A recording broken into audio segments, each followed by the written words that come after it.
লাভের আশায় জয়পুরহাটে তরমুজ চাষে ঝুঁকছে কৃষক। এ নিয়ে বিস্তারিত জানাতে জয়পুরহাট থেকে যুক্ত হচ্ছেন আমাদের সহকর্মী আলমগীর চৌধুরী।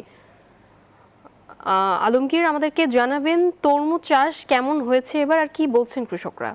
আপনাকে জানিয়ে রাখি, বাংলাদেশের মধ্যে জয়পুরহাট একটি কৃষি প্রধান এলাকা। এখানে ধান এবং আলুর চাষ সবচেয়ে বেশি হয়, কিন্তু বিগত 3 বছর ধরে কৃষকরা ধান এবং আলু চাষ করে ভালো ফসল ফলালেও দাম না পাওয়ার কারণে প্রচন্ড লোকসানের মধ্যে পড়েছে।